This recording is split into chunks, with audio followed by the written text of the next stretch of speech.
Përse hyri Pilo në fush dhe jo Ernest Muçi? Ky ishte diskutimi i ngritur në Shqipëri menjëherë pas ndeshjes Poloni-Shqipëri. I ftuar në emisionin Megasport me Altin Siulçen që transmetohet në A2 CNN, Florian Riza ka treguar edhe arsyen për këtë vendim të Silvinjos. Mbrojtësi i djathtë i Polonisë ishte ndër më aktivët dhe po sulmonte vazhdimisht në krahun e djathtë, duke e bërë edhe mitajnë që të vuante. Gjatë ndeshjes që luhet, videoanalisti i kombëtares dërgon relacione në kohë reale të ndeshjes, të vazhdueshme sa i përket lojtarëve.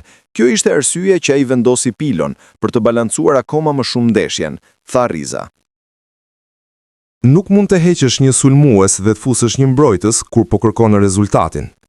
Kështu u shpreh menaxheri i futbollit Roland Çelmeta, i ftuar në studion e Megasport nga Altin Sulçe në A2 CNN, duke komentuar humbjen 1-2 ndaj Polonisë në play-offin e botërorit. Silvinjo e nisi duke thënë se do marrë në këmbëtare lojtarët që kanë minuta në këmbë, dhe të gjithë i thanë bravo, kështu shkuam në Europian. Por, tani solli lojtar pa minuta në këmbë dhe ju dhanë nga 90 minuta ndaj Polonisë, tha menaxheri. Si mund të kalohet kaq thjesht kjo? Nuk bëhet një analizë se kush e humbi ndeshin. E humbi ai që quhet Silvinjo atë ndeshje. Nuk mundet që të mbajë në stol ata lojtarë që mbajti, shtoi Çelmeta. Kombëtarja e mbylli në mënyrën më të keqe rrugtimin e saj për një vend në Kupën e Botës. Pas një sezoni të suksesshëm në kualifikuese, shpresat ishin të mëdha për të shkuar për herë të parë në botror, por humbja ndaj Polonisë pak ditëve më parë i preu në gjysmë ëndrat e tifozëve kuqezi për të shkuar në Kupën e Botës. Megjithatë, vitet e fundit Shqipëria ka pasur sukses dhe do të provojë sërish për tentuar një rrugtim të tillë historik. Por për të bërë këtë, kuqezin duhet të rigjenerojnë skuadrën, duke qenë se aktualisht janë shumë lojtarë të cilët po kalojnë vitet e fundit të karrierës me Shqipërinë dhe puna për të afruar lojtarë të rinj nuk ka qenë e suksesshme. Dështimi në Ligën e Kombeve. Kombëtarja shqiptare ka kaluar një periudhë të vështirë në Ligën e Kombeve, ku pas rezultateve jo të kënaqshme, pësoi rënien nga Liga B në Ligën C. Përveç faktit që skuadra ra një ligë më poshtë, një nga problemet e dyta më të mëdha që kishte nga ky kompeticion ka qenë mungesa e provave të lojtarëve të rinj. Edhe pse ky kompeticion do të duhej të shërbente për të testuar talentet e reja dhe përgatitur gjeneratën e ardhshme, Silvinjo nuk i dhan hapësira të mjaftueshme këtyre futbollistëve. Në vend të kësaj, kombëtarja vazhdoi të mbështetet kryesisht tek lojtarët e njëjtë që ishin prezent edhe në kualifikueset e fundit për kampionatin evropian apo edhe ata që luajtën në Europianin e Gjermanisë. Kjo mungesë rinovimi bëri që skuadra të mos gjenerojë energji dhe freski të re, duke pasur vështirësi në lojë dhe rezultate. Lojtarët më të vjetër.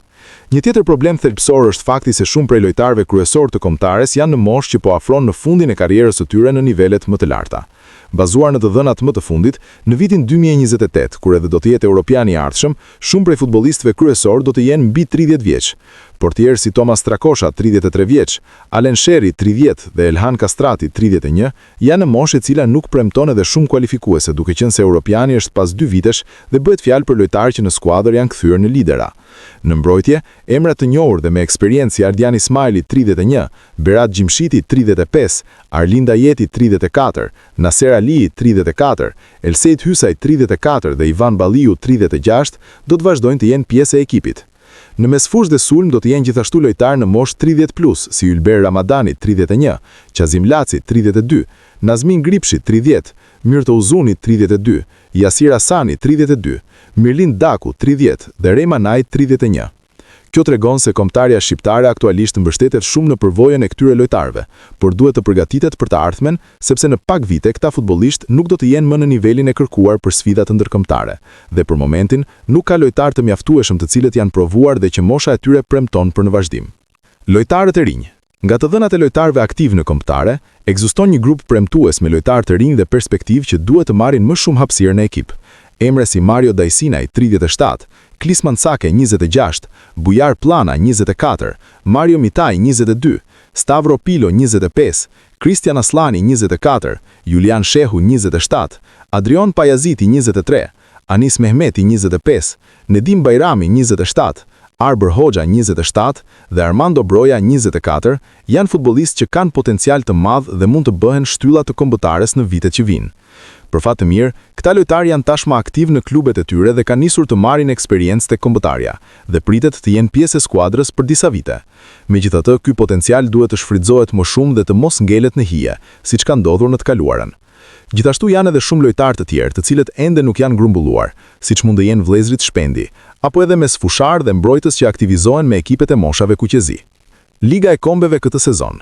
Liga e Kombeve është një kompeticion që ofron mundësi unike për kombëtarët si Shqipëria, që militon në Ligën C, aty ku kundërshtarët nuk janë nga më të fortit në Europë, duke krijuar terrenin ideal për të provuar lojtarë të rinj dhe për të ndërtuar një ekip më të fortë.